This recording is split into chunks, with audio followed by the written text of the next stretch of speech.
Good morning, everyone. Happy Christmas Eve. I hope you're all ready to go. I think I am, so everything looks good. And I wanted to talk about this, and mainly because it's Christmas Eve, but also because I want to show you how they use anything and everything, including some made-up statistics, I'm sure, to divide and drive division and drive that wedge in even deeper.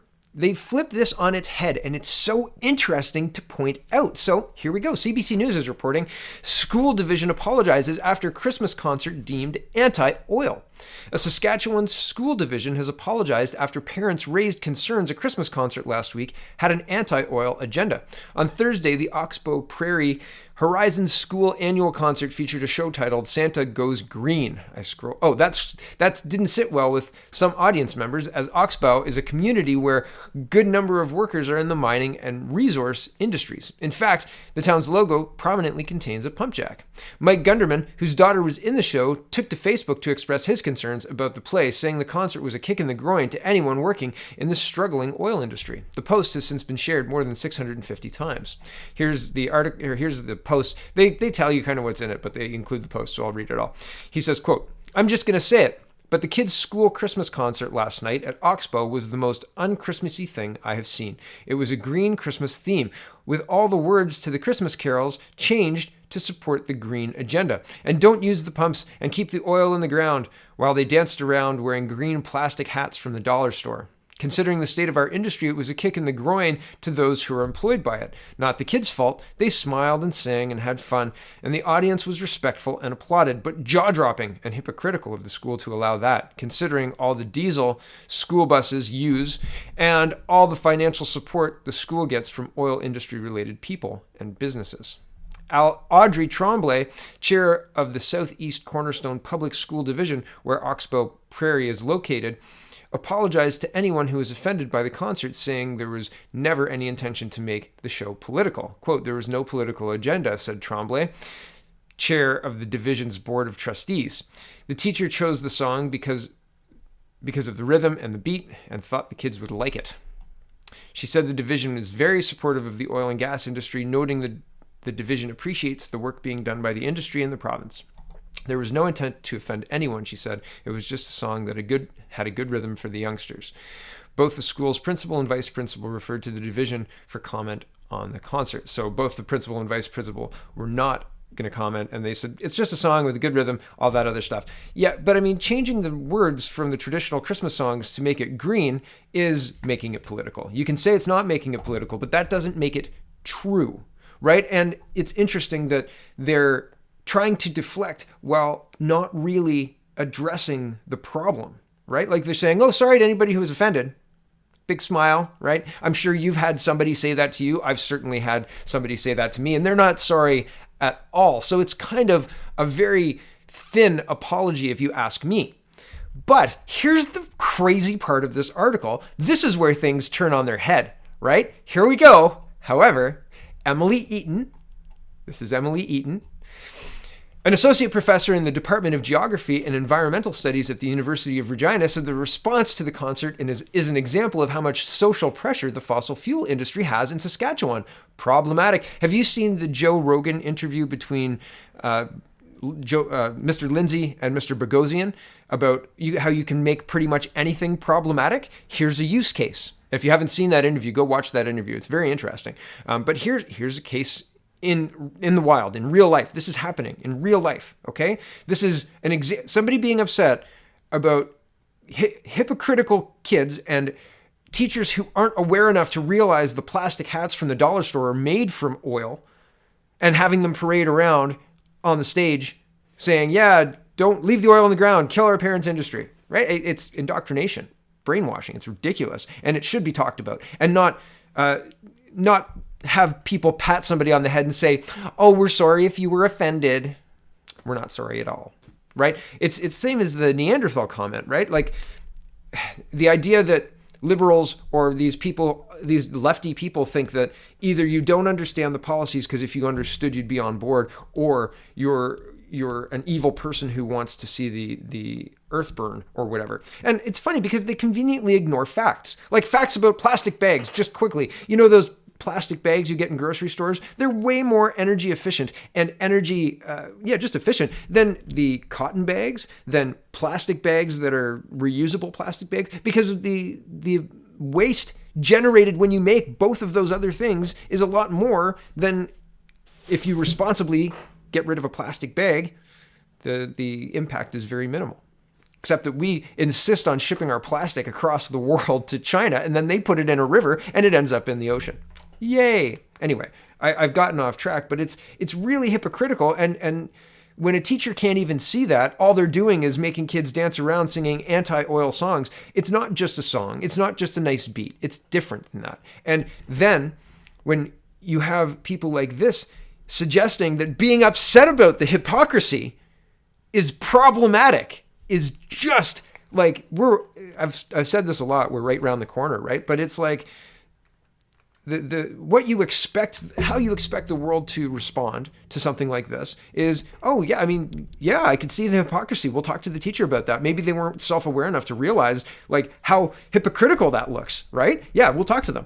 Instead, oh, we're sorry if you're offended, right? It's very different. And anyway, okay, back to this. I've gotten off track enough. Back to this. Quote, if we can't even suggest that people wrap their presents in eco-friendly wrapping, then we're really denying the reality that we're in, she said. At some point, the rest of the world is moving ahead of us, and we're going to be caught behind.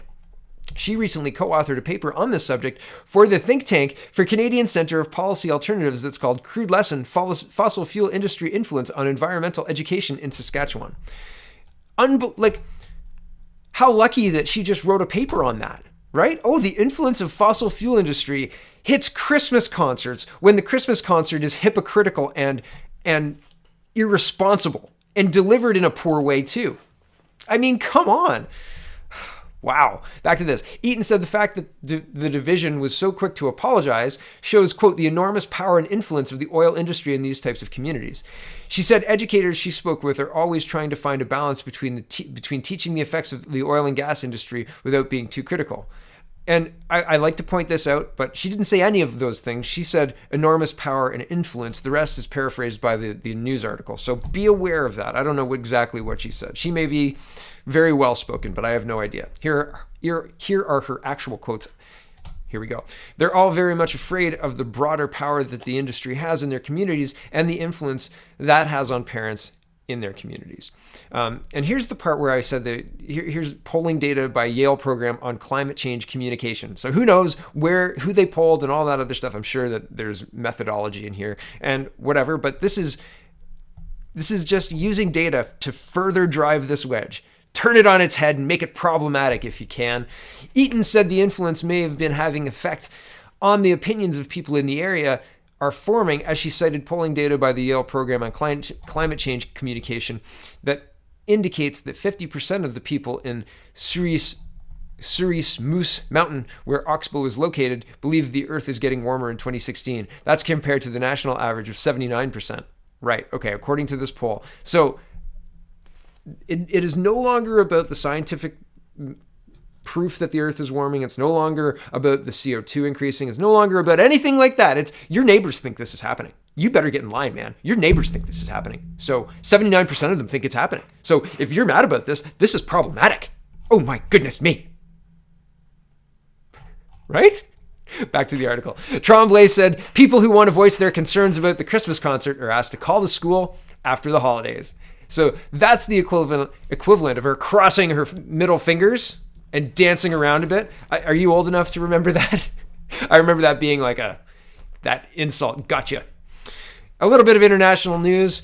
Notre Dame Cathedral is unable to host Christmas services for the first time since the French Revolution. That's a shame. And it is a shame. I mean, it's unbelievably disappointing that, I mean, the fire happened, I think, February in 2019, and they're not up for services now. Wow. I mean, just a tragedy. Right? We watched history burn, and really, France. Well, there's a lot to be said there that I'm not going to say right now. Toronto violence. I just want to show you. This is the last couple of days. This isn't even all of December 22nd because I didn't want to taint it. But this is like 4 hours ago. Right? Paramedics were called to a home on Dollarney Court in Finch Avenue West. Man in hospital after shooting in North York. Man dead after shooting in Oshawa. This is 5 hours ago. 5 hours ago again, male seriously injured in Thorncliffe Park shooting. Here's another one from 20 hours ago. A man has suffered serious injuries after being stabbed in Parkdale on Monday afternoon, right? Here's another one. Staff from nearby Chelsea Hotel made the call to police around 4 a.m. Man arrested in early morning stabbing a female downtown Toronto. Like, this is 8:56 a.m. yesterday, right? The 23rd. Police said two suspects entered the home looking for someone inside. Shots fired in Rexdale home invasion. No injuries. Yeah, there's people shooting guns. Nobody got hurt. Don't worry. It was a targeted attack. Don't worry. Nothing to see here. Move along, citizen. Here's another one. Police continue to investigate the incident and ask anyone with information to contact them directly. This is gunfire in Riverside. Here's another one. Sound of gunshots. This is from December 22nd, evening, 10:09 p.m. Multiple shots heard. Black sedan. Police are on the scene. Right? All the time this is happening. Here's another one. December 22nd, 2 o'clock in the afternoon. Stabbing at Oakdale Road, and Shepherd Avenue West. Two men fighting. Right? It just seems like this isn't getting better. What is the promise was a peaceful, prosperous society, and what we're getting is gun violence. And they're saying, you know what's going to fix this? Ban the guns. I mean, these people are not shooting with legal guns. These aren't roving bands of farmers coming in and shooting people up in home invasions, right? This isn't a farmer out for a party at 4 a.m. You know, he didn't get up early and go to the Chelsea Hotel, right? Like, this is not happening. This is gangs. These are illegal guns. That's admitted by the chief of police, and nobody is doing anything real about it. Everybody's talking about gun bans, and that is not going to fix this problem. It's insulting. The federal government, the provincial government, the municipal government in Toronto, and the ones calling for gun ban, insulting. It's unbelievable. And here's just a quick, this is a headline one. Canada's GDP falls 1%. I've talked about this before, the contraction in the wholesale and retail markets as well noted in October. Like, this is part of that, right? So it's concerning. It's a concerning trend.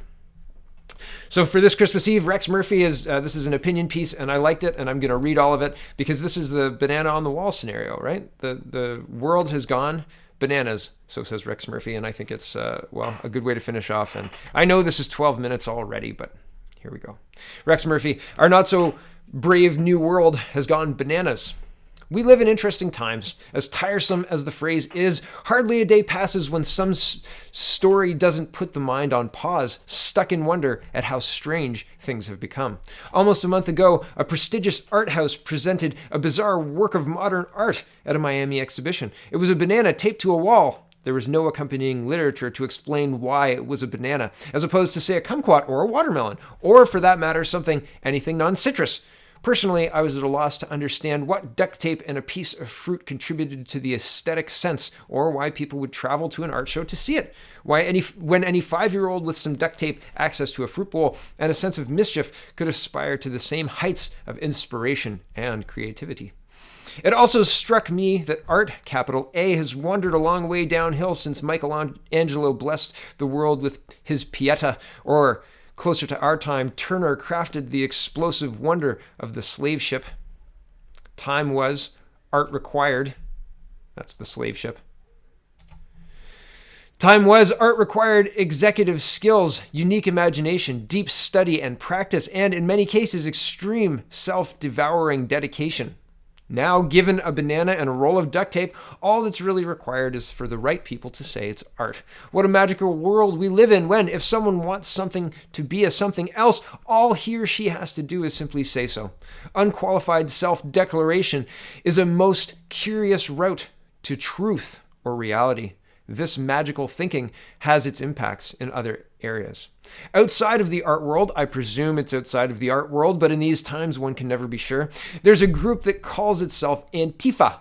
By its own declaration, a foreshortened version of anti-fascist, this group's routine is to dress up in black head to toe and beat up people its members disagree with. The vicious assault on the reporter, brave Andy No, will serve as a potent example of its practice. But because it calls itself Antifa, some even in our always hyper-scrutinizing and vigilant media are willing to fall in line with the group's own self-description, ignore its members' actions, and compare them, dear Lord, with the heroes who stormed Normandy beaches nearly 75 years ago.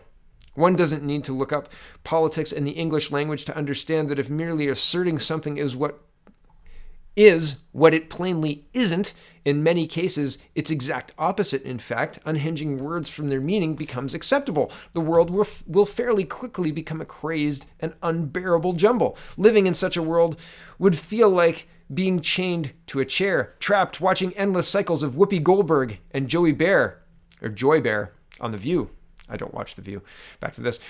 We have had our own banana taped to a wall here in Canada this year when a litigious person in British Columbia hassled and harassed 16 women despite Jessica Yanev's unquestionable biological status as a male. Scrotum penis was the giveaway. Yanev was granted a hearing at a human rights tribunal because Yanev was designed a female waxing treatment. It was enough in this matter for Yanev to insist on womanhood to put this whole affair in motion. I cannot see in logic why, if self-declaration is the only and unquestionable standard, a person could not declare himself to be an umbrella and then launch a lawsuit against the Weather Channel because he got wet when it rained.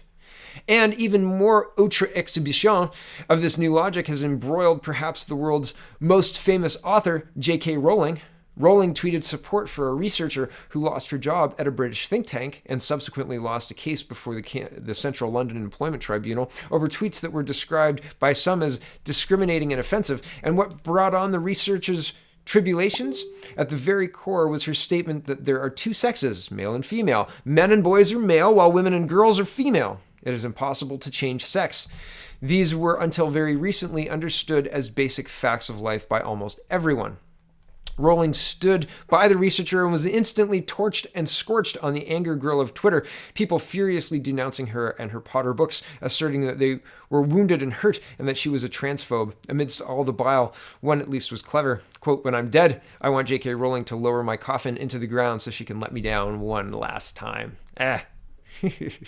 Rowling in the fabricated world of Newspeak is a modern heretic. Doubtless, if it wasn't for the carbon emissions, which, considering how many she's sold, would be massive, they'd burn her books. All this over, quote, men and boys are male, women and girls are female. Now, outside of art galleries that sell fruit and cultural studies laboratories that are extremely unexceptional assertions, these are extremely unexceptional assertions, and have been so since the earth cooled and our poor shivering ancestors came down from the trees. But in our not so brave new world, and exclusively in the pampered navel-gazing portion of it we call the West, people shudder in fear of being called a bigot, or worse, for maintaining a truth nearly as old as time. It's the banana on the wall syndrome. For those who haven't read about that, you should know, A, that someone actually bought the piece and spent $120,000 to do so, and B, that another artist ate the masterwork, only the banana part, the duct tape stayed on the wall. More hilariously, or weirder still, the banana, having been digested and presumably sometime later excreted, the curators, without a blush, taped a second banana and said, "No damage done." In other words, that deserve their own tape and a place in the gallery they reported. Datuna, the mysticulator vandal, did not destroy the artwork. The banana is the idea. And there you have it. The banana is the idea. I'll say it is. Merry Christmas. And actually, another thing happened to the banana on the wall. Somebody wrote in lipstick, Epstein didn't hang himself. So I thought that's interesting. That Rex omitted that part, but also that was done, that it's become such a ubiquitous meme that people are just writing it everywhere, right? Even made it into my December 24th Christmas broadcast. So what are you going to do? This brave, crazy new world we live in where bananas on walls sell for $120,000 and J.K. Rowling can't say men and boys are men and male and girls and women are female. What kind of world do we live in? Post-truth, post-meaning of words world? Wow. Merry Christmas, everybody. What's going to happen next? Can't wait to see. Thanks for watching, everybody. Check out CanadaPoly.com and have a very Merry Christmas.